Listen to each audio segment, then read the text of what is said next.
Hi, I'm Beth Wilson. I'm one of the hosts of STEM in 30, a television program produced at the National Air and Space Museum for middle school students. I want to welcome you to our latest live chat. Before we begin, I do want to mention that STEM in 30 has kicked off its new school season. You can check out our latest episode, which is coming up next month. It'll be on remote sensing. We released another episode last week all about the post office and how it moves your mail from point A to point B. Today's live chat, we are going to be talking about some amazing women. If you have any questions, be sure to put them in the comment section. We'll get to some of them if we are able. If not, we have two really fantastic people from our archives department that will be there to answer your questions. Let's get started. I want to bring in Kelly Doyle, who's the Open Knowledge Coordinator for the Smithsonian Institution. Hi, Kelly. How are you? I'm doing well. How are you? Good. Kelly, we're not just talking about really fantastic women in the aerospace industry solely today. There's something else going on. Do you want to tell us a little bit about that other special event that's running simultaneously? Definitely. We're having a Wikipedia Edit-a-Thon that also just started a few moments ago, where we're working to edit women from our collections on Wikipedia. There are roughly 19% of biographies on all of Wikipedia about women. And so this is an effort to get women from our collections onto Wikipedia and just to have more representation about women in STEM online. You've got some other really great stats about women on Wikipedia. Can you tell us a little bit more about them?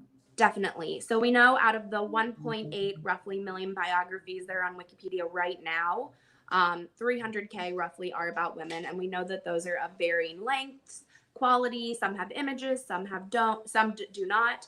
But Wikipedia has mass views on it globally. And so if someone is missing from Wikipedia, they're really missing from our historical record in a lot of ways and our public consciousness. And adding women from our collections to Wikipedia is really, really valuable as a way to write women back into history who've accomplished amazing things. Yeah, I found one of the stats about photos interesting. Can you tell us a little bit about why it's important to have photos or images on your Wikipedia page? Definitely. We know that Wikipedia articles with images typically perform better, meaning they're being viewed many more times in several different languages all across the world.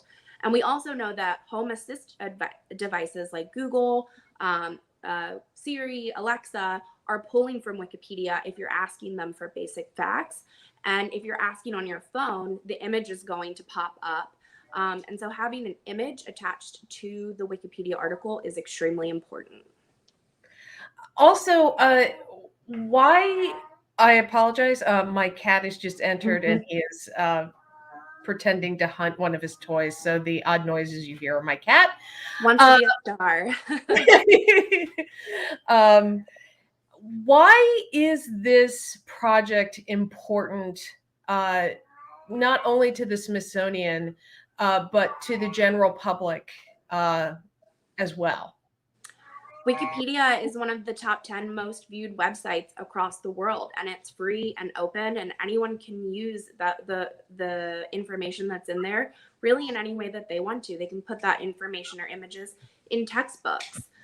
So having our collections online and having just more representation about women's accomplishments on Wikipedia is really important, especially because of the stats that we just talked about, where women really aren't being represented in full on Wikipedia right now. Can you tell us what a Wikipedia Edit-a-Thon is and what that looks like? Definitely. So it is an event. It can be virtual or in person, where a group of Wikipedians come together to edit around a specific topic. In this case, our wonderful air and space curators have developed a list of women that they feel like are not represented on Wikipedia and need to be. Either they don't have articles or their articles are really slim. So Wikipedians like myself will help do a little training where you can learn some of the basics to edit Wikipedia. At a virtual event, we'll screen share and walk you through all the different ways to do things. It's really a community event. It's a collaborative event. It's a way where even if you are just coming to absorb the information about what Wikipedia is and how to edit, you don't necessarily have to edit. You can kind of just take the information in and maybe edit at the next one as you feel comfortable. But they're really a lot of fun, and you can pop in and pop out as you feel like you have time to do. Somebody would like to know, how does one get involved in editing for Wikipedia? Well, it's free to create an account. Anyone can edit Wikipedia, definitely. There are a lot of YouTube tutorials where you can learn to edit Wikipedia. You can attend an Edit-a-Thon, but we really are a community of editors. Millions, hundreds of thousands of edits are being made every day, but millions a month. This is something where your involvement can help change the way that information is presented, represented on Wikipedia. And it may seem, why would I spend my time editing Wikipedia? Well, we know that if things aren't on Wikipedia, they may not be accessible. Not everyone has journal subscriptions. Not everyone has even newspaper subscriptions. So having the ability to have fact-based, reliable, free information through Wikipedia is valuable all across the world. I want to remind everyone that we are taking questions. Please go ahead and put those in the comment section. And if you let us know where you're watching from, we'll try and give you a shout out. Kelly, are there any stories in some of these Edit-a-Thons that you've worked on that have surprised you in any way? Sometimes I'm surprised at how quickly things populate online. At our last Air and Space Edit-a-Thon in 2019, the article for Vera Simmons was created. She was a balloonist, I believe, and within 5 minutes, her article was populating on Google searches, populating on Siri asks. And so those things are really moving and powerful in terms of how quickly we're writing new histories online and that other people can view them and search them. It really is almost instantaneous. Kelly, thanks so much. We're going to try and check back in with you a little bit later in the program. But now I'd like to bring on Dorothy Cochrane. She is a curator in the aeronautics department at the National Air and Space Museum. Dorothy, thank you so much for joining us today. Oh, I'm happy to be here. It's exciting. Do you want to tell us a little bit about some of the research that you did even before Wikipedia was around? Yeah, I'm showing my age here, I guess, how long I've been at the museum, pre-Wikipedia, pre-internet. But, the museum has always had women in its collections and in our exhibits, even though, there weren't that many that were involved in the earlier years. There were the luminaries like Amelia Earhart and Jackie Cochrane and some of those others. But the questions that came as people started to come to the museum, which opened in 1976, were about people came in and looking and they see everything about all these great things that happen in aviation. But then they would say, well, where are the women? Weren't there more women in aviation than Amelia Earhart? And indeed there were. It kind of took a time frame for that to grow. But I found myself more and more basically answering the same letter over and over and over, because this is when people wrote letters and they said, I saw Amelia Earhart, or I didn't see, Harriet Quimby, or I, want to know more about women pilots. And so I kept trying. I had a basic paragraph that was, just your basic paragraph that you send out to everybody, and then I would tailor the rest of the letter to their specific question. And this sounds easy, but this is also, before a lot of computers, they're using for letters, and I'm typing and I'm doing the same letter over and over. So finally, I decided that maybe I should put together a little information sheet about the women who were in the galleries. And I got a summer intern, and together for the next year or so, we compiled about 30 or so mini biographies and created the Women in Aviation page. And then following that, over the years as we added more women, as different exhibits came, and certainly when we opened the Udvar Hazy Center, we added more. And I did get some of the stellar people, women from the space side of the house as well. So, you know, it just, that's how it started. So this, you know, and then just as I was getting to the point of thinking, where am I going to get the money? Who's going to support this pamphlet I'm getting? The internet showed up and we got our webpage just in the nick of time.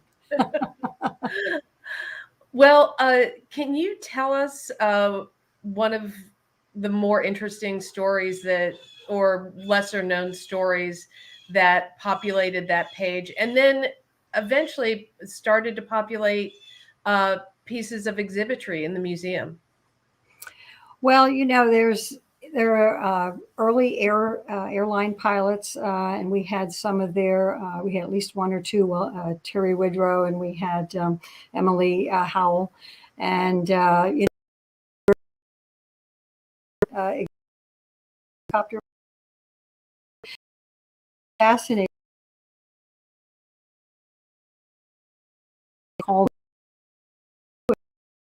An American woman, indigenous to like, you know, we section recognized in American pioneering gallery, friends, and just sheer will and determination and bravery to go over there and actually get a license from a very respectable, very forward-looking and well-known, the Cochrane brothers training school. So, you know, it's just a fascinating story. And she went on to inspire also Willa Brown, who, again, another great story that you don't often hear about. Can you tell us a little bit about Willa and how Bessie Coleman inspired her? Well, yeah, you know, it's the African Americans are basically running on a parallel track to the average Caucasian white Americans who are flying. And so in the 20s, they're just starting to a few fly. There were a couple of male pilots who flew prior to World War I and then in World War I. But then coming back to the United States, as Bessie did and as they did, they found so little opportunity. And they found that they just had to band together and try to do this on their own on a parallel track. So Bessie was eager to start a flying school, and she barnstormed to make money for that. But unfortunately, she was killed in an accident as a passenger in 1926, and so she never realized her dream. But then, by the late 1920s and early 30s, you know, she was already, people were remembering there was this woman pilot who really wanted to get ahead, and they started thinking, we're going to pick up the gauntlet here. We're going to pick it up and we're going to do it. And so there was a Bessie Coleman Aero Club that was in Chicago. There was a Bessie Coleman Aero Club that was in LA and Los Angeles. And these are the people then who banded together, African Americans who trained each other and supported each other to make flights and to be able to learn and prove that African Americans could fly, which unfortunately a lot of society thought they were incapable of doing. So Willa Brown was in Chicago with the Chicago group of and they first acquired their own field in Chicago to fly, and then eventually moved to a better field, Harlem Field in southwest Chicago. And there they got together and started training each other. And Willa was the first woman of the era to get her private pilot license and commercial license, 1938 and 39. And from there, then she was able to take advantage of some of the groups that existed, like the Civil Air Patrol and the Civilian Pilots Training Association. And so she was able to work with the group that were at Harlem Field and the Coffey School of Aeronautics. She was married to Mr. Coffey, and together they formed a school that really brought along opportunities for African Americans. And eventually these training schools led to more and more African Americans being capable and then being accepted into the Tuskegee Airmen, which of course flew in World War II. So it's everybody recognizing everybody else, working together, supporting each other in this vacuum that is segregation in the United States. She went on to be an official, an officer of the CAP, and she was the director of the civilian pilot training program for the Coffey School of Aeronautics. And eventually, then, as they honored Bessie Coleman, eventually there was also a group later of female mechanics, aviation mechanics in the 2000s here, who honored her with a mechanics club, a mechanics kind of prize and honorary there. So it's, she notices she's honoring Bessie Coleman, and then the women's maintenance group honors Willa Brown. So it just all keeps paying itself forward. Well, there are a lot of other great stories on the website. I recommend everybody go ahead and check that out. We've got some people watching from Liberty, Missouri, Bemidji, Minnesota, Greensburg, Louisiana, and the Ukraine. Let us know where you're watching from and keep those questions coming. Next up, we're going to take a look at Shasta Ways.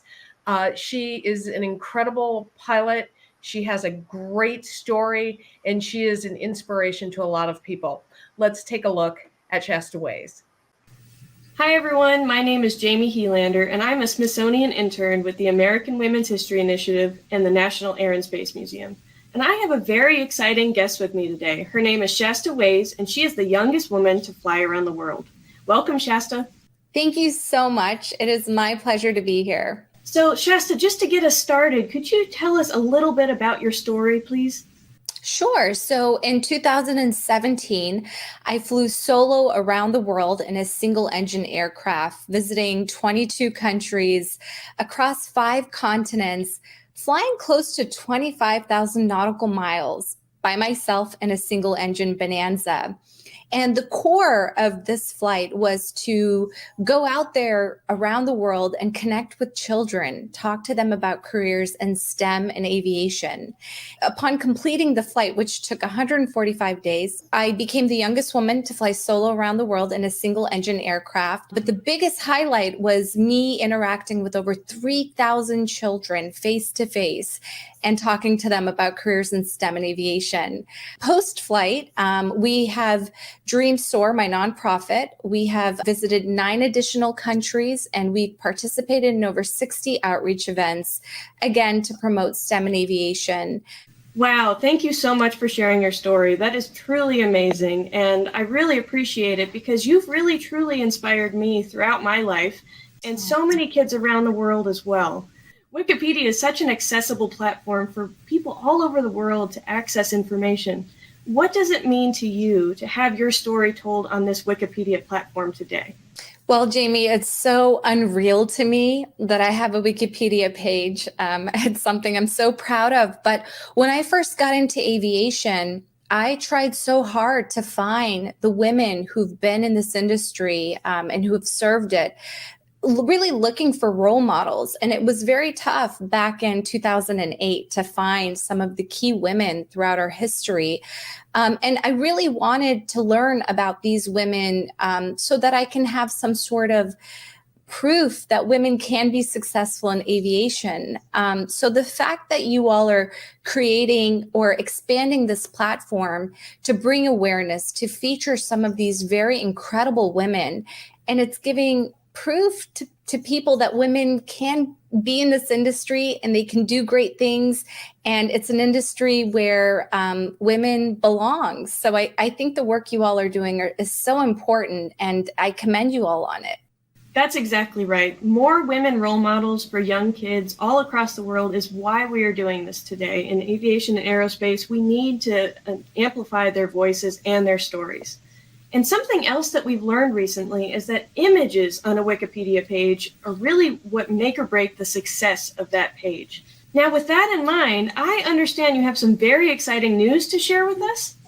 You're absolutely right. Pictures are so powerful. So I've shared 2 pictures that I took during the global flight around the world. One is of me with young girls from Egypt who came out to the Cairo International Airport to greet me and to be a part of our outreach event. So I snapped this cool picture of the girls behind me. It was a selfie. And the second picture that I uploaded from the outreach events around the world is of me at an orphanage in India. It was very powerful for me to go to an orphanage and connect with those young girls and talk to them about aviation being an opportunity for them. And you can just feel the emotions of the young girls through those pictures, which was really special for me. And I really hope you all enjoy those pictures as much as I do. I am so excited for you to be here with us and to share your story. Thank you so much for your time, Shasta, and I wish you blue skies and tailwinds for your next adventure.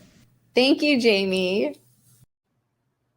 Shasta Ways also donated or uploaded one more photo that she's going to share on Wikipedia as well. So be sure to look for that. Now, as we said, images really help a Wikipedia page. And some people don't have photos in the public domain. And that's where our next guest, Diane Kidd, came in. She helped us illustrate another image for Wikipedia. Diane, can you show us the image that you Yes. illustrated and tell us who it is of? Okay. Well, that's not this year's image. No, but I can show you the one that I did Yeah. this year. Here we are. Yes. And Diane, who is this? This is Alverna Williams, and she is a pilot who happens to be disabled. She lost both of her legs when she was a little girl, and that did not stop her. She had determination, and this is what she wanted to do. So it's a little bit like Bessie Coleman, that nobody can stop me. I'm going to do what I need to do. Diane, what is your process like when you are asked to paint a portrait? Usually the portraits that I get are black and white. This is before color was introduced. And I think as an artist, I feel that it's important for people to see, for me, in color. So I usually take a black and white image or a very small image that I can find, maybe if not on Google, then I try to, find a means of getting the image, and then I'll make it into color.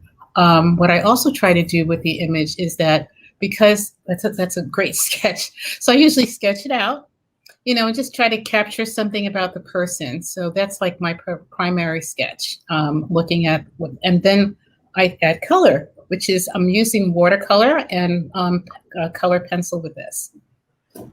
Let's bring Kelly back in, and we're going to talk a little bit more about Wikipedia and images.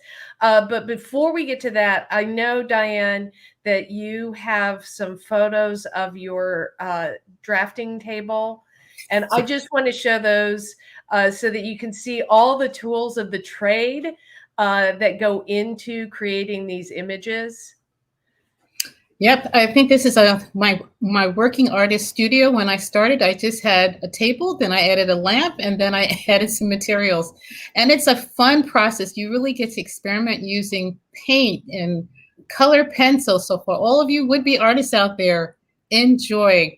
I put some music on in the background, and I have my light board, and that's what I start doing. Kelly, can you talk a little bit about why it's great to have someone like Diane on hand to create these portraits for Wikipedia? Definitely. I mean, one of the hardest things is getting images. Is they need to be rights free in the public domain, or they need to have a Creative Commons license. A lot of times that can be really tricky to find, and that contributes to why so many articles of women don't have images. So having an artist like Diane create a rendering that they release the rights to and agree to have everyone, be able to use and look at is really amazing and powerful. And this is the second time that she's done this for us, which is really wonderful, that we have 2 originals from her on Wikipedia of women that we previously couldn't see before. And we have a slide of some of the other images that have been released during past Edit-a-Thons. Kelly, do you want to tell us a little bit about this image? Sure. Yeah, this is a lot of images that were released for the event that's happening right now. These are all women that, either are coming from our collections or donated from the pilots themselves. So they're going through their own personal archives and releasing these images so that we can use them on Wikipedia. And somebody has asked a question and they want to know, what is the difference between images on Wiki Commons and what you can find on Google?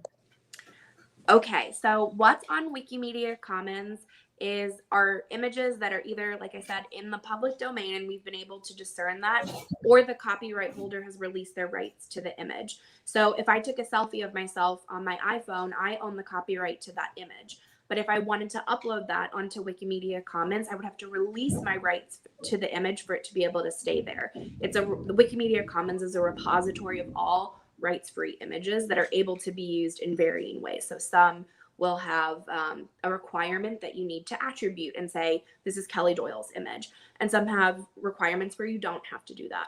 What's on Google is just a huge hodgepodge of images from all over of varying rights statuses. And 9 times out of 10, those cannot be used on Wikipedia.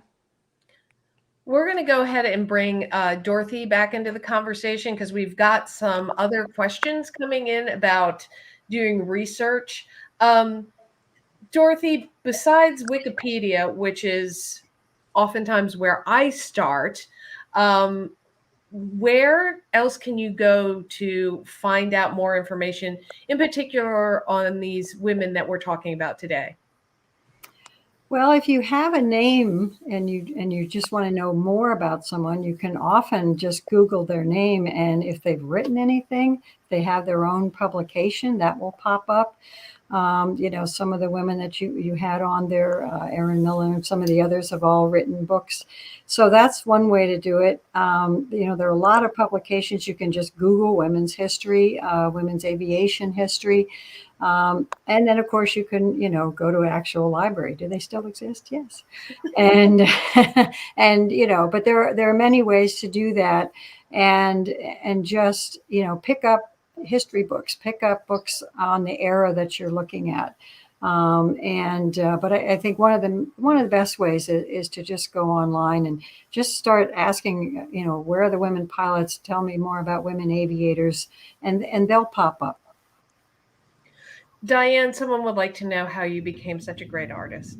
Oh my goodness, I am flattered. Who asked that question? I've been drawing ever since I've been a little kid. My mom used to give me plain pieces of paper and some crayons, and I used to draw when we were at church because she tried to keep me quiet. And one of the ways of doing that was to give me crayons and paper.